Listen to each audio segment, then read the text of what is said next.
So I thought I'd do another quick video just on the Conor Benn versus Chris Eubank Jr. situation and the failed drug test of Conor Benn.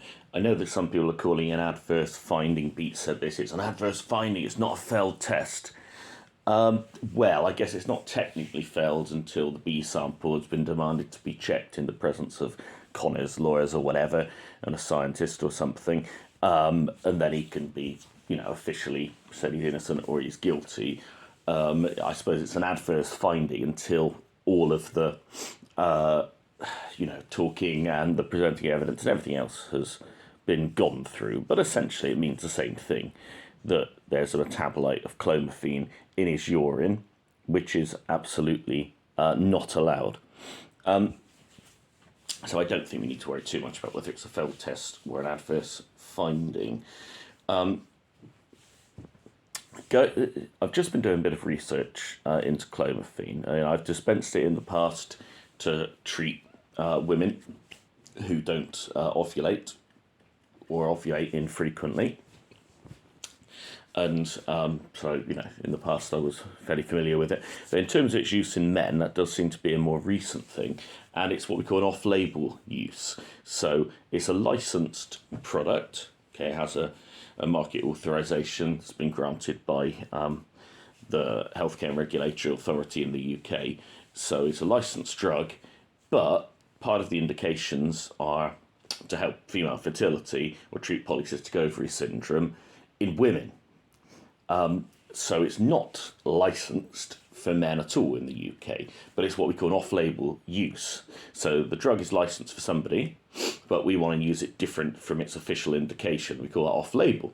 And it seems that there are fertility specialist doctors who will prescribe it for men because it has been shown to be effective. And so I was reading one doctor who specialises in this, who puts men on it sort of every other day or 3 days a week, and it seems that it does stimulate the testicles to produce more sperm. Because one thing he was explaining, which is true in recent years, when it's come to infertility, we look both at the man and the woman. In the past, it seemed infertility was always the woman's fault. In reality, it could be that the man's not producing enough sperm, or they're not particularly healthy sperm, they don't swim very well, or whatever. They can look at the things under a microscope, and whatever tests they do, get a sperm count and that.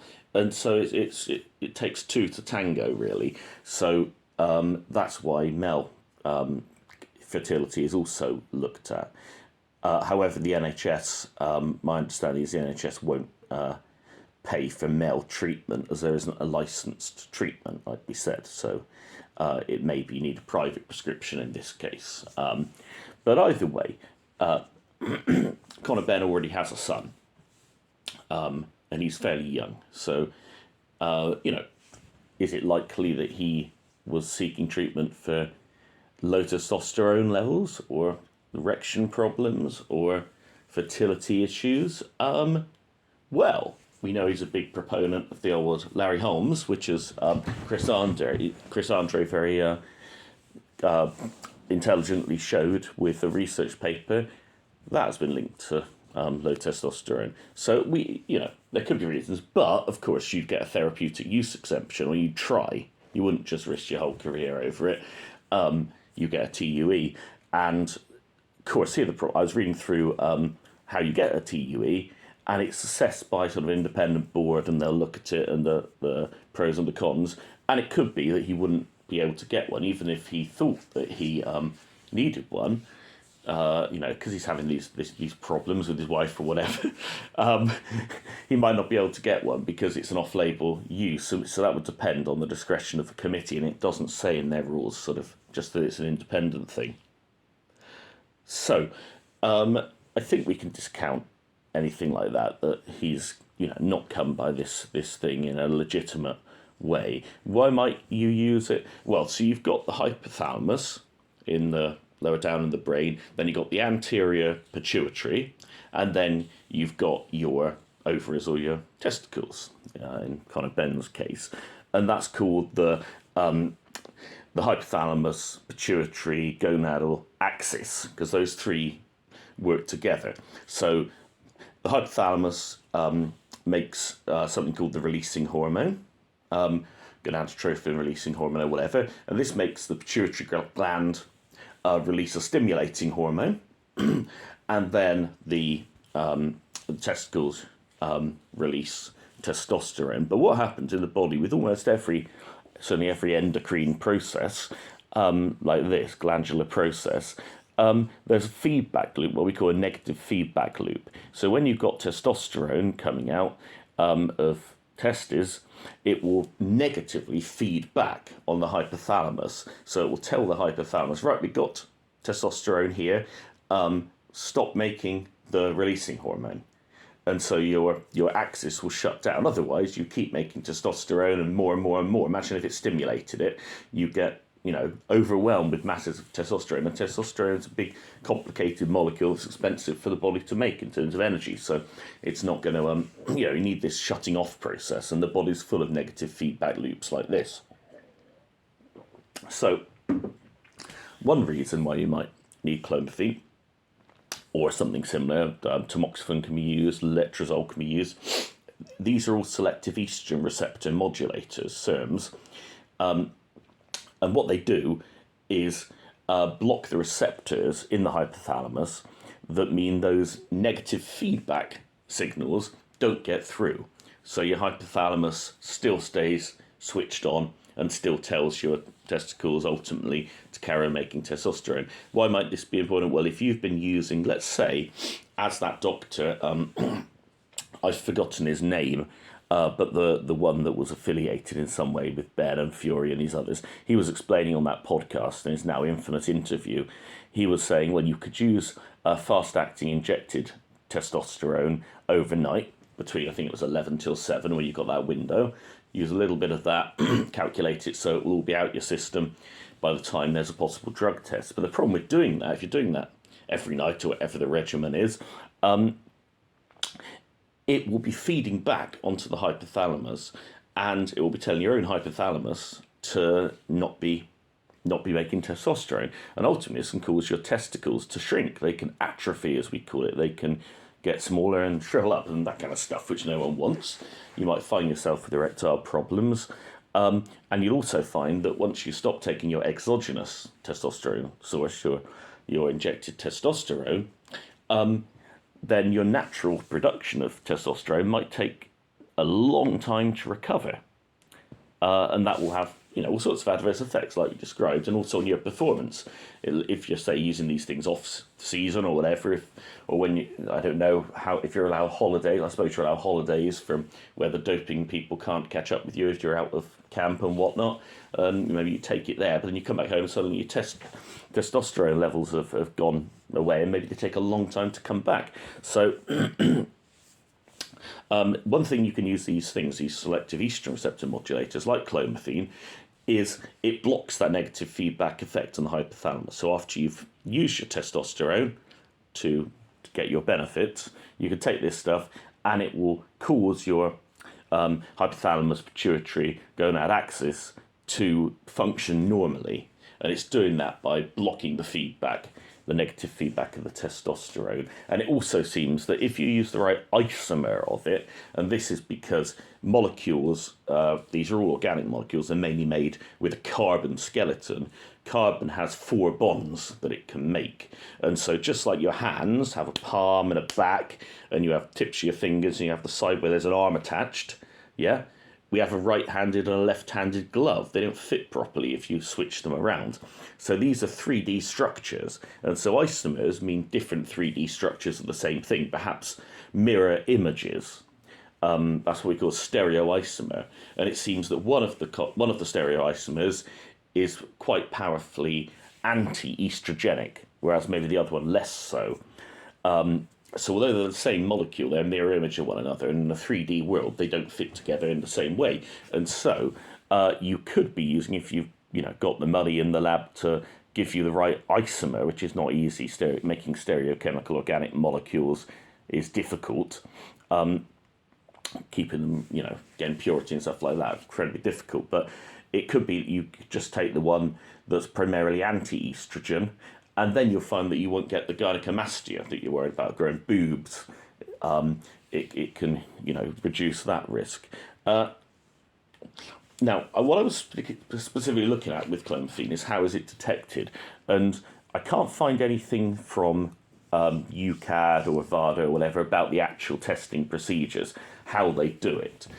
I know there's a lot about being detected in the feces for a long time, but I've never heard of an athlete being asked for a stool sample as well as a urine sample or a blood sample. So I presume, and it appears we're talking about urine samples here. The actual clomiphene itself, I couldn't find whether that is excreted in the urine. It seems that it has a primary metabolite that's excreted, hydroxyclomiphene. And fairly recently there was an article about a newer, more prolonged or long-lasting in the body metabolite called hydroxymethoxyclomiphene. And the way they were detected, just to say, so a metabolite is obviously when you take a drug of any sort, the body wants to get rid of it. And most things are not simply excreted unchanged. The body immediately works on them, trying to make them more water-soluble, either by what's called glucuronidation, which is a very big polar molecule. It kind of sticks onto it, and then the kidney can expel it more easily. Or chopping different bits that are fatty off it, so N-demethylations or deethylations. So you're taking off fatty groups, so the thing becomes more water soluble, and it can more easily get trapped in the polar water of the urine. Some things might actually be excreted. They're quite big. I think it's about 600 Daltons or so. So chunky molecules might be excreted in the feces. Big and more fat soluble things can go that way. And you'll get a combination of both with a lot of drugs. And it's important, and this is very important actually, that we have a lot of what's known as polymorphism with drug metabolism. So our livers, the enzymes in our livers, are extremely varied between people. Okay, there's not a case of a small selection of genes that we can have one or the other or whatever. They're very variable, polymorphism, and so the way I metabolize a drug and the way you metabolize a drug could be very different because of that. They're called P450 enzymes, and they do the bulk of the metabolism in the liver. And there's a great deal of variation. So you might take something and your primary metabolite might be one thing, but somebody else might be a totally different metabolite. And sometimes if you ever had sort of a kind of drug test to look for things, you get some weird things cropping up, which are quite different to what you've actually, what you've taken because you've taken it. And then you see something, wow, I didn't take that stuff. You get some weird things appear. And it's for this reason. And this is one of the reasons why, as we learn more about genetics and sort of classifying different people, we can see that some drugs work for some people and they're not effective in others. And the reason can be that that one person metabolizes it one way and one person metabolizes it another, so it makes it effective for one, ineffective for another. For example, the drug codeine, I think about 20% of people don't metabolize it to morphine. Most people metabolize it to morphine. So it's quite an effective painkiller in that you take it, and then it's almost like what we call a prodrug. So it gets metabolized into an active metabolite. The metabolite is the active thing, and that actually acts like, I believe, converts it into morphine, and that can be effective. Whereas maybe 20% of people, they don't do that bit of chemistry, so they never get the more powerful active metabolite like that. And there are many drugs, and I can't think of any that spring immediately to mind, but we have quite a number of drugs that are what are called prodrugs. You take them, and the body metabolizes them to something active, but it can vary between people.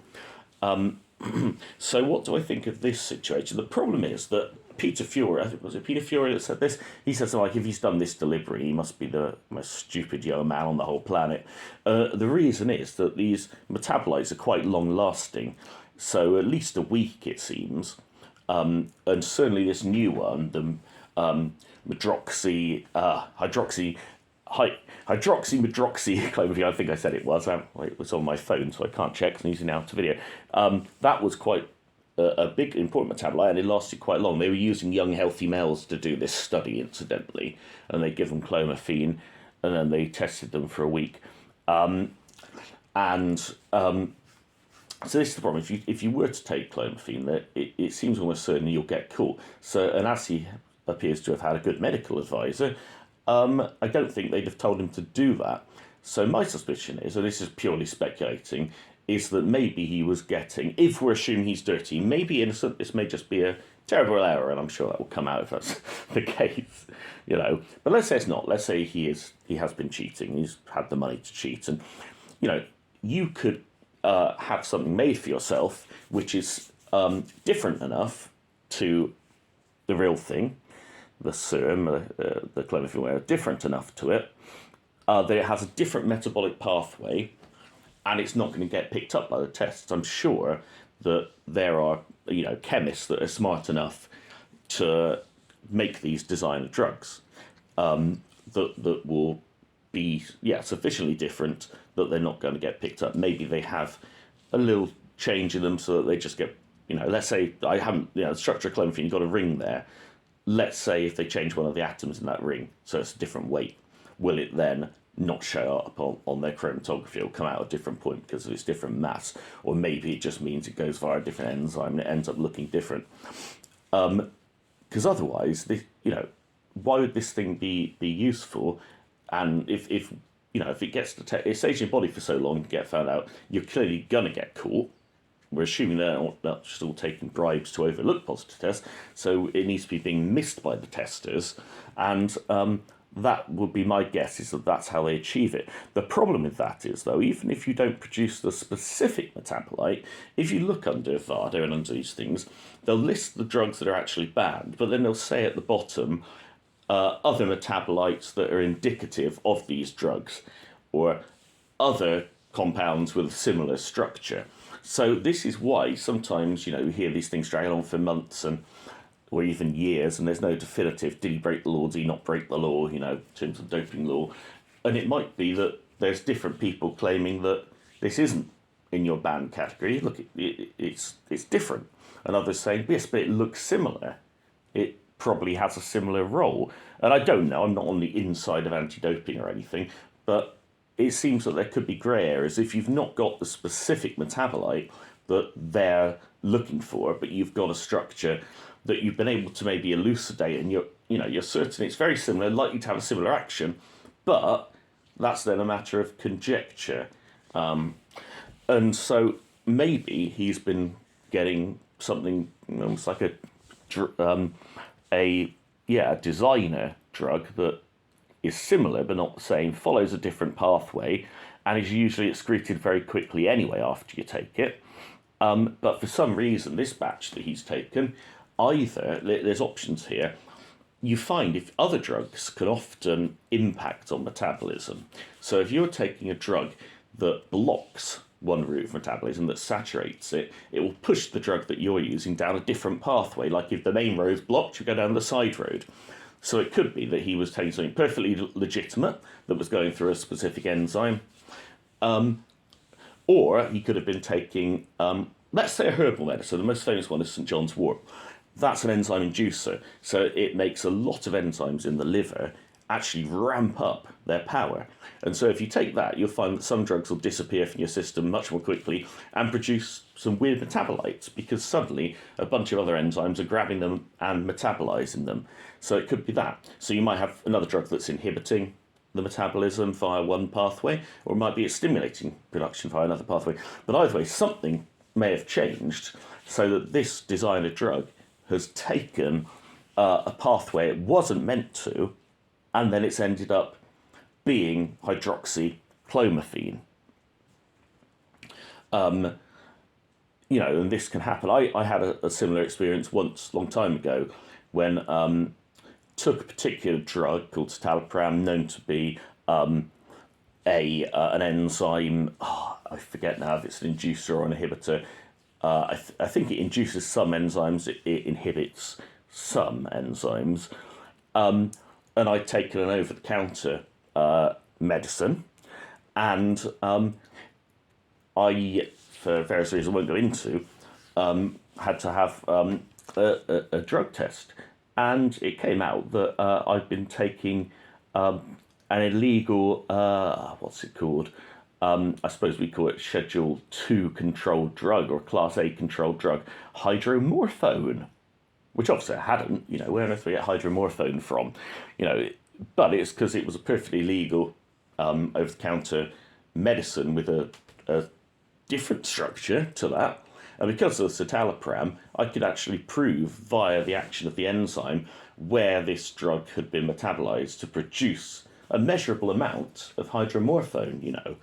And there's a lot of funny business about that, because obviously people thought that I'm lying. Obviously I must have taken hydromorphone, and no, I hadn't. So it really does happen. You get some bizarre things pop up if you're taking combinations where you have an inducer or inhibitor of an enzyme, and you take something similar but not the same as something else.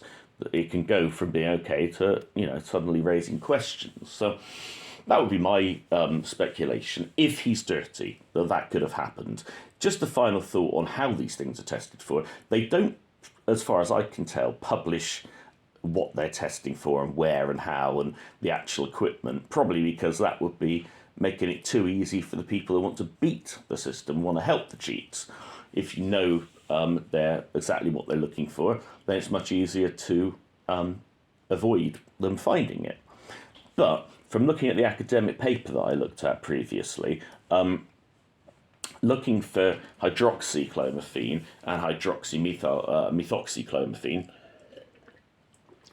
it was complicated, and this is one of the reasons why it's so expensive, the testing. It's not just the people you have to pay to go and take the samples and the safe custody of them and all the rest of it, but it's the actual lab time and the time taken up using very expensive equipment and the consumables used. So this was using gas chromatography linked to mass spectroscopy. So without going through all of that, you're looking for sort of picograms, very, very tiny amounts of the drug in urine. And you do a lot of preparation with various solvents, some polar, some non-polar of the column and the equipment washing it out. And then you have to evaporate the urine and re-solubilize the residues. And then you have to, put it through the machine. Then it has to go in the mass spectrometer. They're sort of, I've never actually done linked chromatography, how you link the devices together, so I can't speak on that firsthand. But you're obviously taking the bits that elute at certain stages from the gas chromatography into your mass spec, and then you can actually work out the structures of them based on their mass. And yeah, it was a long and complicated process, but it was able to give them quantitative data. That's what we did see for them. But so the question is there: would that detect similar compounds with a slightly different mass? Are they looking for one sort of particular nucleus that is a trait of selective estrogen receptor modulators? I don't know. That'd be someone to ask who's really does that as their job.